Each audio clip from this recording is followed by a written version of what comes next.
ये कहानी है एक सिख गुरु की सहन शक्ति और एक मुगल सम्राट की क्रूरता की।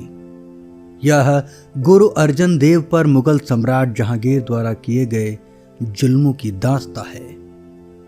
गुरु अर्जन देव सिखों के 5वें गुरु थे। उन्होंने ही स्वर्ण मंदिर की नींव रखी थी। उस समय इस पवित्र स्थल को हरमंदिर साहब के नाम से जाना जाता था। इतना ही नहीं, स्वर्ण मंदिर का नक्शा भी गुरु अर्जन देव ने ही बनाया था। गुरु अर्जन देव ही वो गुरु थे जिन्होंने आदि ग्रंथ की रचना की थी, जिसका विस्तारित रूप गुरु ग्रंथ साहिब है।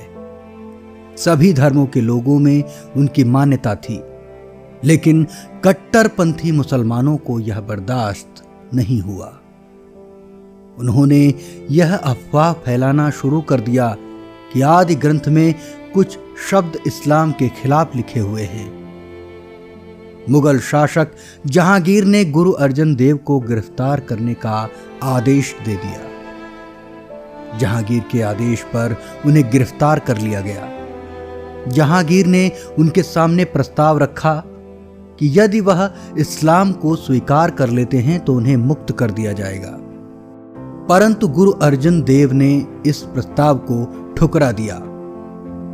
इतिहासकारों के अनुसार शहजादे खुसरो को शरण देने के कारण भी जहांगीर गुरु अर्जन देव से नाराज था। यह 1606 ईस्वी की भीषण गर्मी का समय था। गुरु अर्जन देव को लाहौर में बंदी बनाकर रखा गया था। जहांगीर ने उन्हें यासावा सियासत कानून के तहत सजा सुनाई। यासावा सियासत के अनुसार किसी व्यक्ति का रक्त धरती पर गिराए बिना उसे यातनाएं देकर शहीद कर दिया जाता है। 30 मई 1606 ईस्वी का दिन गुरु अर्जन देव को यातनाएं देने के लिए तय किया गया। उन्हें लोहे के गर्म तवे के ऊपर बैठाया गया। उनके शीश पर गर्म गर्म रेत डाली गई। इतनी यातनाएं सहने के बाद भी गुरुदेव बिल्कुल शांत थे। न उनके चेहरे पर कोई घबराहट थी और न ही कोई डर। उन्होंने सारे कष्ट हंसते हंसते झेल लिए और यही अरदास की, तेरा किया मीठा लागे, हरि नाम पदारथ नानक मांगे। लोक मान्यताओं के अनुसार तपता तवा उनके शीतल स्वभाव के सामने सुखदाई बन गया और तपती रेत भी उनकी निष्ठा भंग नहीं कर पाई।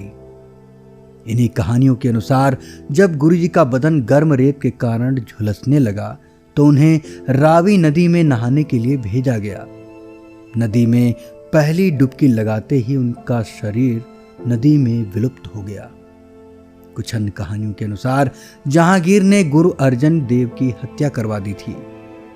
जिस जगह रावी नदी में गुरु अर्जन देव का शरीर लुप्त हुआ था, वहां उनकी याद में डेरा साहिब गुरुद्वारा बनाया गया, जो अब पाकिस्तान में है।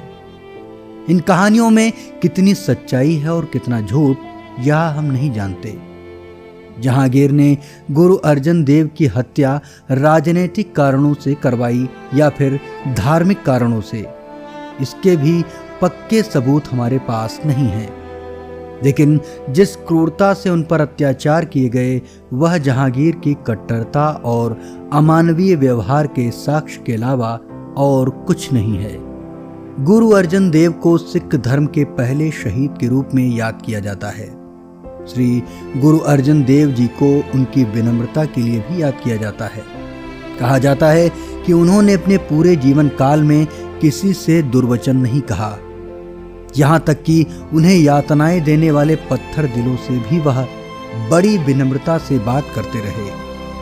उनकी शहीदी से गुरु अर्जन देव जी तो हमें छोड़कर चले गए, लेकिन उनके विचार और उनके कार्य सदा के लिए अमर हो गए। यही जहांगीर की सबसे बड़ी हार थी और गुरु अर्जन देव की सबसे बड़ी जीत।